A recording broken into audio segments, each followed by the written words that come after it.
Thank you, Mr. Chairman. Thank you, Mr. Ambassador, for being with us today. Tax day came early this year, came on April 2nd, since Trump's sweeping tariffs are raising prices for American families by $4,600 this year, according to the latest estimates. It keeps going up. Families are struggling, businesses are panicking. I talked to a business in my district that talked about being tariffed out of business. We have businesses who have a lot of export, who manufacture right here in the US and export, who are losing business. Even Republicans are beginning to break with the president. We've seen several joint bills that would make clear that the president does not have the ability to single-handedly impose sweeping tariffs.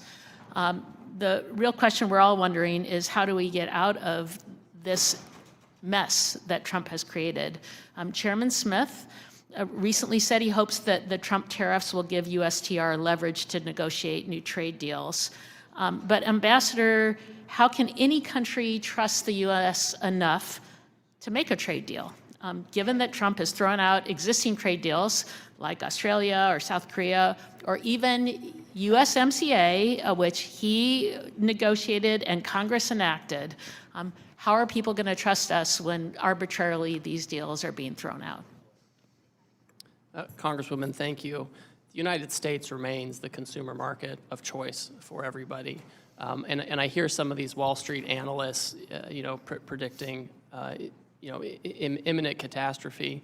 And that's just, when we look back at Trump 1, we put tariffs on China and we reinvigorated NAFTA to be USMCA, we saw real household median income go up. We saw inflation go down, unemployment go down. And the countries are coming to us every day. We're having several meetings with them every day to do these deals. So they're not showing hesitance. It's quite the opposite. But if we have a deal that's being blown up, then you can say you're negotiating a deal. 2 seconds later, you can throw it out. What kind of deal is that? Are these deals that you're supposedly negotiating, are they going to come to Congress for a vote like USMCA did? These are deals, so first of all, if we did a comprehensive free trade agreement, of course we would come to Congress, et cetera, and we will certainly keep Congress up to speed on any kind of any deal that you do. Are you going to bring that to Congress for a vote? We'll do what the law requires. Some of it's consultation, some requires a vote, so we'll follow the law on that front. But the countries are coming, right? If they were hesitant, they wouldn't be knocking down our But door. I don't understand what the countries are coming to do. You put tariffs in place, sweeping tariffs with no specifics in terms of what the goals are, no plans, and then you say countries are coming to what? To individually negotiate with President Trump, and it's his whim what's acceptable or not acceptable? So for example, I get a letter from the Vietnamese, which I received recently, and it outlined a number of tariff lines where they want to reduce their tariffs and non-tariff barriers that they want to remove, and they want to engage with us on reciprocal trade. But what are the objectives of the negotiation? You didn't lay those out. The plan, there's no plan that was laid out by the president. I've seen no plan from USTR on what the goal of the tariffs are. We're damaging companies. We've thrown out existing trade deals that we already have, and now you say there's a negotiation with no clear goal what that negotiation is, or whether or not Congress is going to have a vote on a potential deal?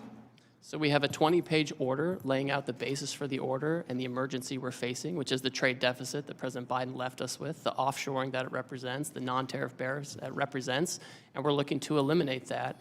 And a tariff is a way to do that. And if a country has an alternative method that they think will help us meet those goals, we're happy to entertain. Can we talk about the emergency powers of the emergency power statute that Trump invoked, IEPA, to impose his tariff? It states the president, in every possible instance, shall consult with Congress before exercising any powers. That didn't happen. Our staff came, our USTR staff came up to Congress and did consult. I've had with who? With what members? With what meetings. Members of Congress did you consult with? I'm a member of the Ways and Means Committee. I'm a member of the Trade Subcommittee.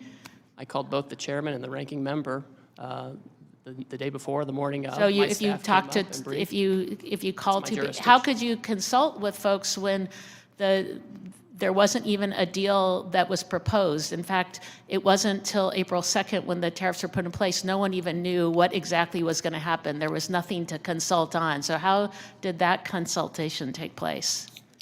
I had a phone call with Chairman Smith and Ranking Member Neal. About a non-existent deal. Well, I told them about the IEPA action that was coming. And I sent my staff up here to brief the committee staff as well.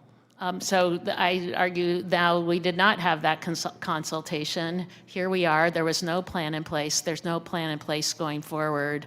The American people are hurting, and now in the rule vote that we're going to have just after we are done with this hearing, Republicans are already putting in a provision to make sure that they don't have to vote on the tariffs that are in place. Congress should have a role here. It's terrible that my colleagues on the other side of the aisle aren't willing to have a vote too.